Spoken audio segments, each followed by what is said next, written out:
যাই আর মা কইছে আমি কত সময় করেছি বাকি এটা আমার মার গালি আসছে বেজাল হয়েছে যখন আমার বাবা দোয়ানো কইছে ও হিডি এই না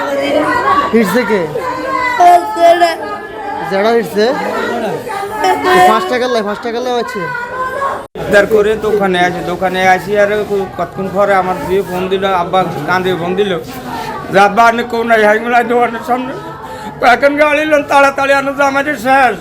আনো জামাইটির অবস্থা ভালো না এখন গাড়ি এলাম তাড়াতাড়ি আমি তোরা এখান গাড়ি লিয়ে আয় আমি এখানে গাড়ি পাই না এ কত হরে গাড়ি লিয়ে আসে নানি নামানোর পরে দিত এদের বাইর ভাই একটু জলগা আছে জায়গা জমিলে এই জায়গা জমিলে জলগা করি সুযোগ না হয় আজকে ইফতার করে দোয়ানো গেছে আর আজকে মারধর করছে আমার স্বামীর সাথে কিচ্ছু হয় না দুয়ার আইকে খাচ্ছে উড়িকে এই কারণ বিলে এসে এই যে করছে 100 আরো 5 টাকা রয়েছে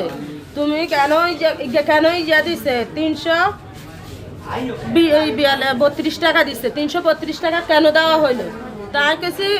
কেন দিছি আগে তাই 5 টাকা 10 টাকা বেশি দিছি কিংবা 2 টাকা বেশি দিছে অনানেরা চালাই না নানের ভাই দিব এই আমার গালাগালি আমি আর কিছু চোখে মুখে না দেয় আই তর্ক করছি এ আরে কয় আই হেরে কই আমার বেড়া এক কথা কয় না শুধু কাই টিয়া দিম যত বাইরে ডাক দেয় বাইরে মান না জুত করে থাকলে হিগে লাগবেন ঘরে দুয়ার হিড়িয়ে গিয়ে আর ঘর বাইয়ে কিলেতে এ মিলে গেলে 5 দিন কিলেছে তাই দোকানে বসে চা খাইবে এমন টাইমে দিচ্ছে বাড়ি অন কি বেড়া দিছে কি সেটা কইতাম এটা না যাই দে অবস্থা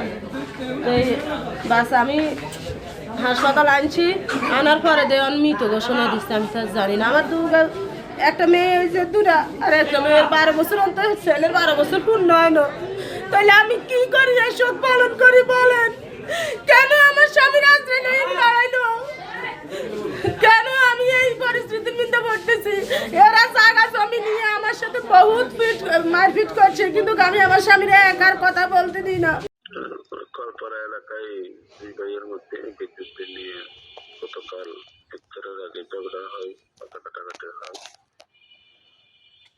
বিদ্যুৎ বিল পরিশোধকে কেন্দ্র করে পরবর্তীতে ইফতারের পরে ভিকটিম ছোট ভাই স্থানীয় চায়ের দোকানে চা খেতে যায়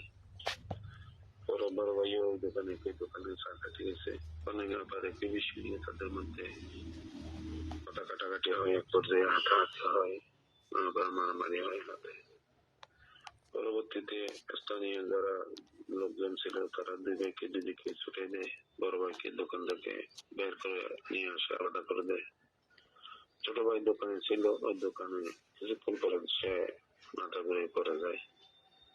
পরবর্তীতে স্থানীয় লোকজন এবং তাদের পরিবারের খবর দেয় তখন স্থানীয় লোকজনের সহায়তায় রামগঞ্জ মেডিকে একটা প্রাইভেট হাসপাতাল আছে ওইটাতে নিয়ে আসে ওখানে নিয়ে আসলে ডাক্তার মৃত ঘোষণা করে পরবর্তীতে আমরা সংবাদ পেয়ে পুলিশ মেডিকেল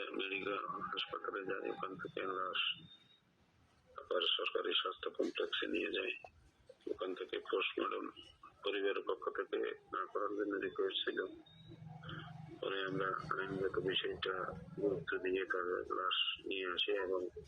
পোস্টমর্টমের জন্য সদর হাসপাতালে প্রেরণ করি